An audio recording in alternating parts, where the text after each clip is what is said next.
Hi everybody and welcome to this week's episode of Gaffer Gear. Last week we looked at this little beauty, the Aputure AL-MW by Aputure.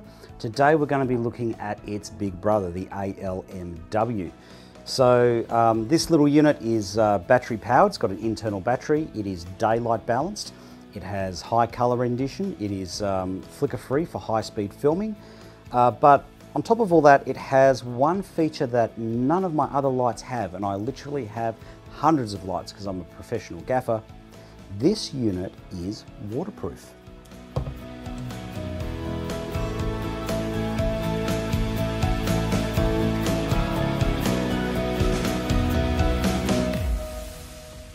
Okay, so I'd like to start off by talking about the brightness, because when I got my unit, I was a bit underwhelmed by how bright it was. Basically, a whole stack of reviews, a whole stack of articles made this sound like this was going to burn my retinas out. It's not as bright as a lot of people would have you believe, but it is incredibly bright. Now, a lot of people have been saying that things like it's the brightest LED light that you can stick on top of your camera. That's not true, for example. For example, this is Cineroid. This is 25% brighter and it's about the same price. But just give you an example here, the AL-MW and the Cineroid. And you have a look at the battery that you need to power this. It's quite a chunky little light. It's not by any means compact. Here's another, I'd regard this as a small LED. Clearly it's not as small as the AL-MW, but you could put this on top of a camera no problem and it runs off a single battery. Now this does cost about 60% more, but it is 2.5 times brighter. So a lot of the reviews and articles out there are painting this as the brightest small LED light that you can get, or the brightest small light that's on the market. I don't think it is, but I will say this is my honest opinion. This is the brightest concealable light that's in the marketplace. So what I mean by concealable, so you could easily hide this behind a container in the back of shot. You couldn't, for example, conceal any of the other lights. It would be a little bit physically impossible. So as far as concealable lights, lights that you can hide easily on set, I would say that this is definitely the brightest one on the market. Okay, so if you didn't look at last week's episode, it's worth having a look at where I talked about the AL-M9 and the situations in which I use it. And I love using this because it's super concealable. Now the AL-MW does have advantages over the AL-M9. Number one is it is 3.3 times brighter, and that's using my measurements, so I'm not just believing anything that the manufacturer says. So it's 3.3 times brighter. Now in terms of its brightness, it does have a boost mode. So if you hit the boost mode, it gets 50% brighter again for 1 minute. Then you have to wait 40 seconds before you can hit the boost mode again.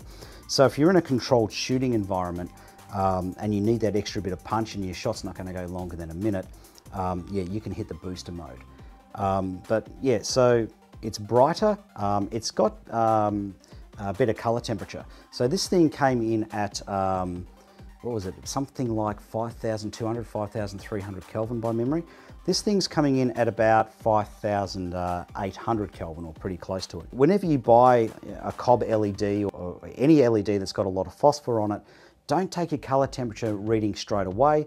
Take it in about an hour or 2 hours time, and that'll, when it's finished settling, and that'll be the color temperature you're going to get for the rest of the unit's life. Okay, so I've mentioned COB, so I better explain what that is. So COB means chip on board. Okay, so before I get into explaining what COB is, I'll just show you probably an LED light you're more used to seeing. So this one's got, you can see each individual LED. So each individual LED is mounted onto a circuit board behind it, okay? Whereas on this unit, the LED, the light emitters, are actually on the circuit board. They're built into the circuit board underneath. So instead of having individual LEDs like this unit has, that have a little bit of phosphor over the top of them, the circuit board here that has the LED light emitters on it has a load, has an entire coating of phosphor over the top. So the idea behind that is with this LED, for example, this light, for example, you've got the little LED emitter and it's got a little bit of phosphor on top of it, and that phosphor glows. Now with the COB, LED, you've got a massive amount of phosphor. So you've got that little LED light emitter and it's got a large amount of phosphor around it. So not only does the phosphor above the LED glow, but you get a reaction in the phosphor around it. So the concept is you get greater light efficiency. Well, I did a shootout between this unit and this unit. Now, this light is 17 watts. So it pulls 70% more power to run than this unit does. This unit is only 10 watts. So if it makes no difference if you've got a cob or individual LEDs, this unit should be 70% brighter. Now, when I did my shootout, the Aputure came in at 96.6 lux at 2 meters. Now, the Cineroid came in at 121.1 lux at the same distance. So it did come in brighter. Now, it didn't come in at 70% brighter. If you do the mathematics, it only comes in at about 20% brighter, which means that all of this yellow gunk on the front does actually add about 50% more efficiency. Okay, so now we know why it's so bright. It also explains why it's so small. Because it's so energy efficient, it doesn't need a massive battery. So it doesn't need a battery the size that this thing needs. So that is why it is so small, compact, and easy to conceal. Now, in comparison to, say, the AL-M9, it is nowhere near as easy to conceal. So if you're looking for lights that you can hide on set really easily, I would suggest buying a couple of these before you buy the AL-MW. Now, the one advantage the AL-M9 has is it's got a big flat back. So you can stick double-sided tape or stick pads to it, and it'll stick relatively easily to walls and surfaces. Now compare that to the AL-M9. Now, the AL-MW. Now the one thing the AL-MW has as a huge advantage is it's waterproof, but that means it can't have air vents, otherwise it's going to fill with water. So in order to dissipate the heat that's inside, it has to have a heat sink. Now, of course, the heat sink means there's less surface area on the back. So you don't have as much surface to mount your adhesives to. Now, the good thing about watching Gaffer Gear is I get to do all the stupid crap so that you don't do it and damage your light. Okay, so if I have that there and have the light turned on, two problems. Number one, there's not as much surface area, so it's not going to stick as good. And the second problem is, and I'm not willing to do this again because I've already damaged the light, is we're mounted to the heat sink, so it's going to get hot. And of course, when it gets hot, it's not going to stick and your light's going to fall. So it's not as easy to mount and conceal as the AL-M9 is. So there is quite a bit of weight difference between the two units. That one weighed in at 71 to 73 grams. This one comes in at 281 grams. But the trade-off with that is this is rock solid. I mean, this will probably still be working when you've retired. Okay, so why did I buy this? I mean, I've got lots of little LEDs. Why did I buy more? And what is it that got me so excited about this when it came out? Okay, number one, I like the shape of it. This way up, it is very easy to conceal. So here's a shot just in my living room. I just stuck this behind a bottle of wine, and you can see there, it's very easy to hide, and so it's very easy to create glows around objects if you want to do that. So you just literally put this behind, but because it's so flat, it's very easy to sit. And the other thing I like about this is it's got a flat back. So compare that to, say, this light here with a battery on it. If we're trying to do a quick setup and we're pushed against the clock, having that facing upwards and having something like, say, a glass of water on it is a bit risky. But this is what I got super excited about this. This unit you can put on its back and you can put a glass on top of this, no worries at all. So why would I want to do that? Well, have a look at this. So I turn this on and put it down. Watch what happens when we put something clear or a container of liquid on top of the light. So have a look at that. You get an amazing glow out of the liquid. Now, the other thing that super excited me about this is the boost mode. So I just turn the boost mode on and, whoops, I'm careful I don't spill everything. So now I've got 50% more brightness.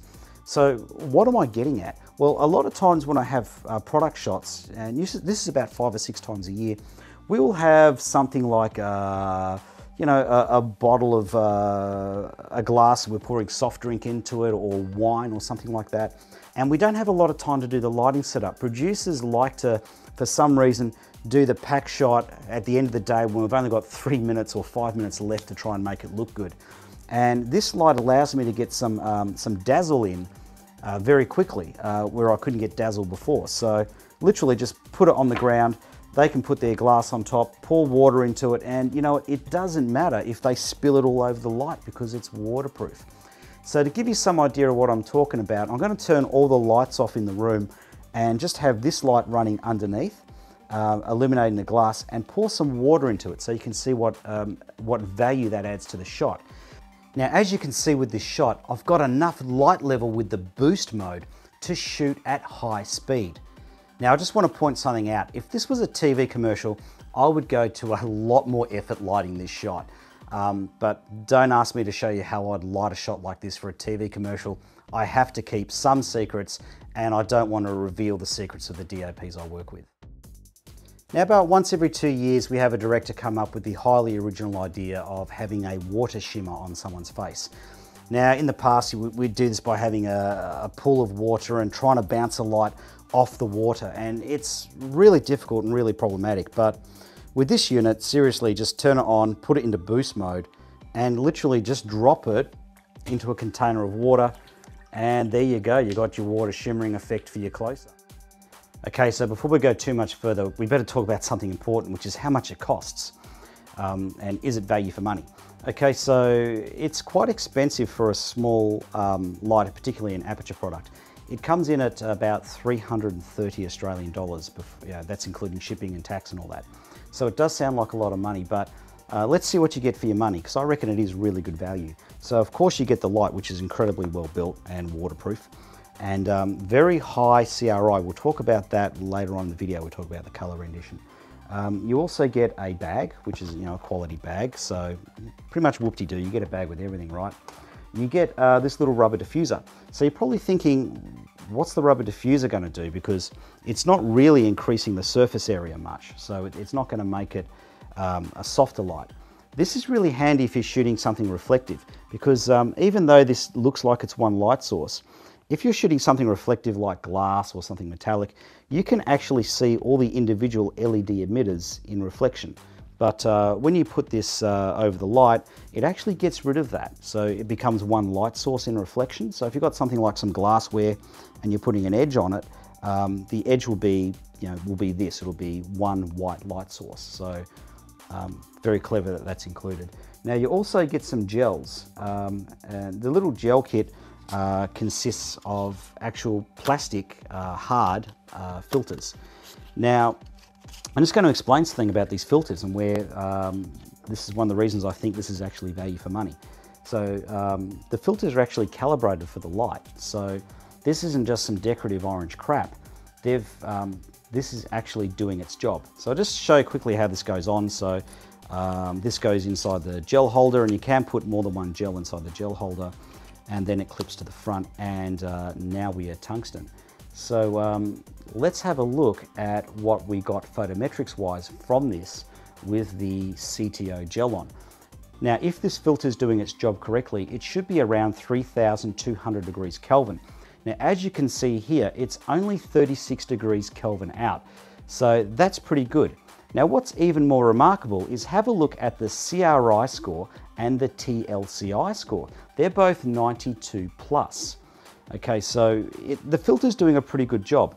Now let's have a look at the color mapping. So as you can see on the color mapping here, even with the filter on, it is very close to the Planckian curve. So it shouldn't need any gel correction. It should be sitting pretty close to where it should be if it was a proper tungsten correction. Now, just to be certain, let's have a look at a gels targeting test. So in the gels targeting test, it reveals that it needs no further gel correction. It is corrected to within the limitations of lighting filters. Now, one thing to bear in mind with a lighting filter like this is it's not adding orange, it's a filter. It's filtering out blue. So that of course means you are losing something. So let's have a look at the CRI values. Now if you have a look at the CRI values, you can see there are quite a few readings there that are now below 90. So something has been sacrificed filtering, but the filters are actually calibrated and doing a really good job. So I'm really surprised at that amount of detail for what you're paying for the product. Okay, so one thing I forgot to mention that comes in the kit is a USB-C cable. So basically the light charges off a phone charger, which you basically have to supply. It doesn't come with the light. So why USB-C? Well, I don't know, but I suspect that for the same reason my HTC phones have a USB-C connector, it's waterproof. So, and of course the light is submersible. So I just want to talk about the charging side of things. So if you're plugging in a phone charger into this and it's an older phone charger, it's 5 volts, maybe 1 amp, 1.5 amps or whatever, this light will dim to 40% brightness. Now that of course makes a lot of sense because that's not enough strain on the phone charger to cause any problems. However, if you're plugging, say, a rapid phone charger into this, it will run at 100% brightness. So I wanted to do a test and see if this would run continuously at 100% brightness off a rapid phone charger. And the reason I wanted to do that is because the AL-M9, something I forgot to mention in the last video, you can't run this continuously off the power inlet. Eventually it just dims down and fades down. So I wanted to see if that was the case with this unit. So after about 3 hours of running it, the battery was still at 100% power and the light was still outputting 100% light, but it was incredibly hot, particularly here on the top part there, incredibly hot. And the perspex had actually bowed out. So you can see in the photo here how much the perspex has bowed out. Now, I'm not incredibly worried about this. The reason it doesn't concern me too much is after it cooled down, everything went back into place, and I stuck it in a bucket of water and left it there for an hour to see if any water was getting inside it. Now, of course, I left the bucket of water a fair bit away from my house, but, just in case water did get into it and reacted with the battery. But I can tell you, after I wiped it down and had a look inside, I couldn't see any water actually inside the unit. Now, when I pressed down on the perspex, some water did come out of the seam, but as far as I could see, no water was getting inside it. So I don't know if this is something to be concerned about or not. It could well be within the tolerance of the engineering. It wouldn't surprise me at all if that's the case. Okay, let's get into the technical side of the review now and get into the color rendition and the color science. Okay, so the color temperature of this unit was 5,798 degrees Kelvin. So for me, that's a good daylight. I like it a little bit bluer than 5,600 degrees Kelvin. Now the CRI came in at 97. Now if you have a look at the TLCI, that came in at 98.3. So both very respectable scores. Okay, so let's have a look at the color vector testing. So color vector testing came in at 94% color rendition, which is a very good score for an LED, and 103% saturation. So what does that mean? It means the colors overall might appear 3% more vibrant than they actually are, but no one's ever going to notice that.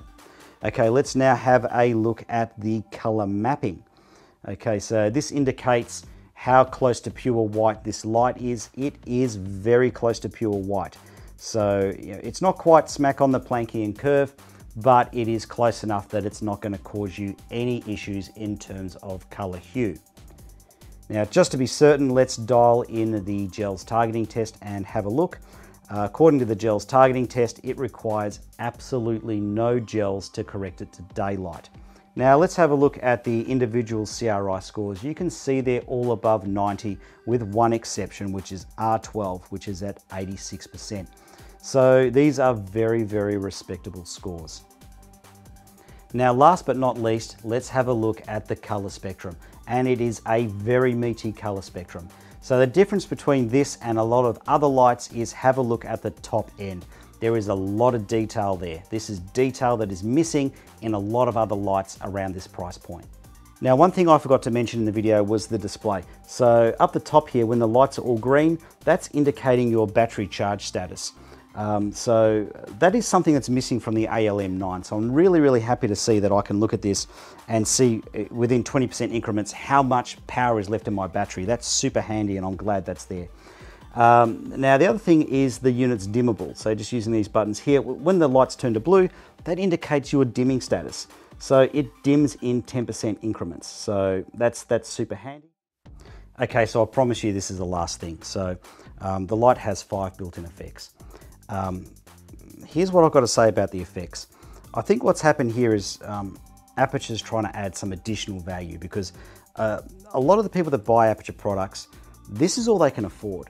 And I think why Aputure has such a massive fan base is in the price range that Aputure's in, most stuff is crap. And the Aputure stuff is incredibly well built, not just in terms of physical structure and how solid it is, but color rendition, operation modes. It's the shining beacon that stands out amongst all the other rubbish. And I think that Aputure here with the effects mode have just tried to add a little bit more value in for the guy that can only afford one of these and can't afford another light with effects modes in it. So this is my opinion on it as a professional gaffer who owns lots of other lights that have effects modes in it. Look, the effects in this are very gimmicky, and there is no way that I would actually use them on a professional job. But everything else about the light, I really like. I think the light's good value, and yeah, I can't wait to use it on set, particularly with anything pouring water. I'm Andrew Locke. See you on the next episode of Gaffer Gear.